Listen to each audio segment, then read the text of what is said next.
Welcome back, everyone. It's Halo 4 Tutor with part 2 of my commentary on Microsoft's game content usage rules. If you haven't seen the first video, please go check it out.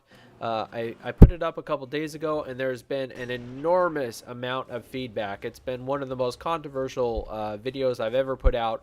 A lot of people coming back who agree and disagree, and everybody's got an opinion.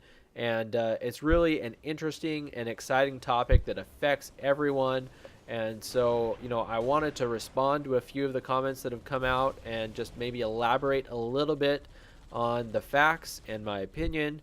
And then we'll leave it at that. This is going to be the last video that I really focus on this topic. So I really appreciate your feedback. I hope you continue to give it. And I really value your opinions. And I'm going to respond to some of those here. A lot of my viewers pointed out some of the comments that have been made by employees at 343. Right? And those comments kind of run along these lines. They're saying things like, well, these rules, these restrictions that Microsoft has put out, they're not new. They've been around for years. Nothing is changing. We're not really enforcing these rules. It's no big deal. It's business as usual. No one's going to jail. Don't worry about it. Please buy our game. Please buy our products. Please buy our downloadable content. Please spend your hard-earned money on our products. Spend your money on Halo. Right? That's what they're doing because the story about the rules has really kind of taken a negative spin, and they're trying to turn it around and put a positive spin on the story because they've put millions of hours and millions of dollars into this game. It's coming out in a couple weeks, and they want to sell a lot of copies. They want it to be a success, and so they're saying anything that they have to make it a success. But in life, you got to be careful about where your information is coming from and what people's motives are. I'm always giving you tips for Halo, and today I'm going to give you some tips for life, and I hope you'll listen because they apply to everybody, and they're really important. And I'm only going to do it this one time, and so I hope you'll listen. And I'm gonna share an analogy that is very relevant. It highlights my point. It illustrates my point, and I think that it will help you understand what's going on in this situation. So let me know what you think. Several years ago, there was this housing boom in the United States where people were buying a lot of houses. Right, the value of homes kept going up and up every year, and banks were loaning out money to anybody who wanted it so that people could buy houses. And it really was absolutely crazy. People were buying houses left and right. Sometimes they were buying 2 or 3 houses. And a lot of times these are people who really couldn't afford those houses. But they're buying them anyway, and banks were giving them money to do it. And what would happen is people would go into a bank, and even if they didn't have enough money to afford a traditional mortgage, a mortgage is a loan that you use to buy a house. And they couldn't afford traditional ones because they didn't make enough money. So the bank would say, well, we'll give you a adjustable mortgage. And what that means is that it's going to be a really low rate at first. Very, very low. Anybody can afford it. And over time, each year the bank can raise the cost that you have to pay every month.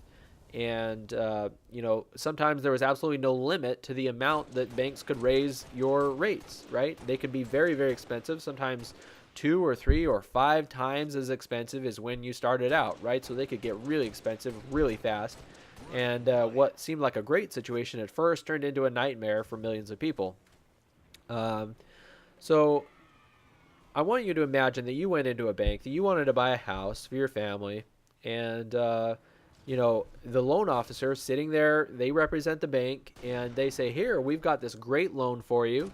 It's an adjustable rate, and we think it's fantastic, and you're going to love it, and just sign here the dotted line. So you take a closer look, because you're smart. My viewers are smart. They're smart people. You take a look at things before you sign them. You want to know what you're getting into. And you realize that the rules of this contract, the terms, the legal terms, are not very favorable, right? They're downright scary. They're outrageous and preposterous. And you tell this to the loan officer. You say, hey, I don't really like the rules here, the terms of this contract. Well, what are they going to say? You got to think, what are they motivated by? Well, they want to make a sale, right? They don't really care if you can afford your house in 3 years or 5 years or 10 years. They just want to make a loan today so they can make their money and go on with their lives, right? So they're going to say something like, well, we give these out to everybody. It's our most popular loan. We've been doing this for a long time. We never foreclose on anybody. It's very low risk. There's really no problems. We're not enforcing it. We're not cracking down. Everybody's doing it. We've been doing it for years. No big deal. Please sign on the dotted line. Please give us your money, right? That's what they're going to say. And, this happened to me. I went into the bank and this whole thing played out, and this happened to millions of people. Now, I was smart enough to walk away and find a better deal, right? To find terms that were fair and honest. But a lot of people didn't do that. A lot of people signed. They listened to what the loan officers had to say. It sounded pretty good, so they'd sign up and agree to these deals, agree to these rules and these mortgages. Well, it got pretty ugly pretty fast because as the banks raised the cost of people's homes, they couldn't afford it. And eventually the banks foreclosed, which is where they come and they take your home away because you can't pay for it. And so people would come into the banks with their loan documents, these rules, and they'd say, what are you talking about? What are you doing? Our loan officer said this was not going to be a problem. They said you've been doing this for years, that you're not enforcing, and why are you taking our house away? Well, the banks, what they said is, you know what? That loan officer was out of their minds. We fired him several years ago. They're out of here. Let's take a look at your loan, though. Maybe we've made a mistake. They'll look at the loan and they'll say, no, there's no mistake. You agreed to this. We drew up the rules. You agreed to them. And now we're taking your house away, right? You've got nothing to defend. You've got no defense. And so this happened to millions of people. Millions of people lost their homes, and it eventually turned into a global financial crisis, a total economic meltdown that we're still trying to get out of several years later, right? Is a major problem. And the problem was because people listened to the loan officers instead of using their heads and reading the rules and thinking about what they were agreeing to, right? But I know that my viewers are much smarter than that. My viewers are smart people who are looking to be successful in life, who want to be successful in Halo. They want to be successful in life. That's why you're watching these videos. So I want you to think about the current situation at hand. We're talking about these rules that Microsoft has created. The lawyers at Microsoft drew these rules up.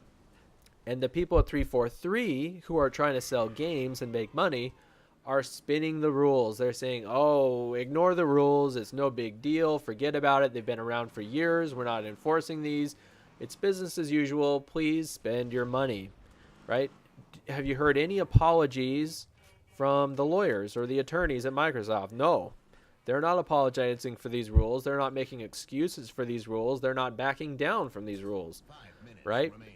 They're standing by those rules, and they will continue to stand by those rules, right? The only people that aren't standing by the rules are the people who are trying to sell games and make money, right? Now, the problem is that every user who plays Halo, who uses Halo, is agreeing to these rules, agreeing to these terms. You don't have to sign on any pieces of paper to agree.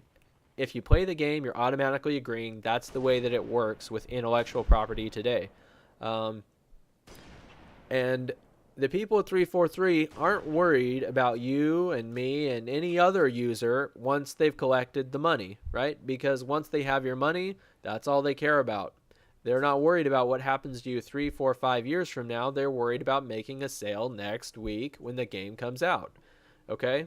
So you got to be really careful about where information is coming from and what people's motivations are, right? That's a very important thing to keep in mind, because at the end of the day, when push comes to shove, the rules are the only things that matter, right? That's the only things that matter. And if Microsoft wants to come and throw the hammer down on your website or your YouTube channel or anywhere that you're using their content and breaking their rules, they're going to be able to do that, and you will have absolutely no protection. And heaven forbid, knock on wood, they take you to court or do something awful, file a lawsuit, you're going to have no defense, because those are the rules. And the only defense you have is that some guy at 343 said it was no big deal, and that's just not true. It is a big deal, right? And so you got to be really careful about where your information is coming from.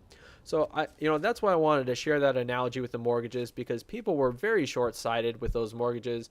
They didn't really think about what they were getting into. They listened to the wrong people, and they made some poor decisions. And it really was devastating for those people, and it was devastating for the global economy.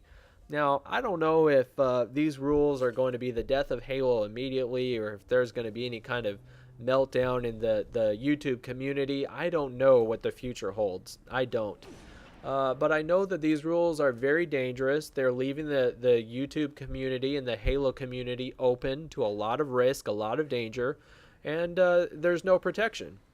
And so it's a very scary thing, and that's why I started my first rant, and that's why I wanted to follow up with my rant today to give you a little bit more information, share that analogy, and I want to hear what you have to say. What is your opinion? Do you think that the rules are absurd? Do you think that they're fair? Do you think they're going to be a problem? What do you think is going to happen, and how do you feel about the rules? And if you agree with some of the things that I've said, let me know. I want to hear your honest feedback. And if you disagree with some of the things that I've said, send me a message, send me a comment, whatever it is. But I really appreciate your loyal subscription. I appreciate your loyal viewership. I appreciate your friendship. And hopefully, I have the best hopes and the highest hopes for Halo 4. I'm going to be playing it when it comes out. Hope you guys enjoyed the commentary. Please like, comment, subscribe, add the video to your favorites. Thanks for watching. I'll see you next time.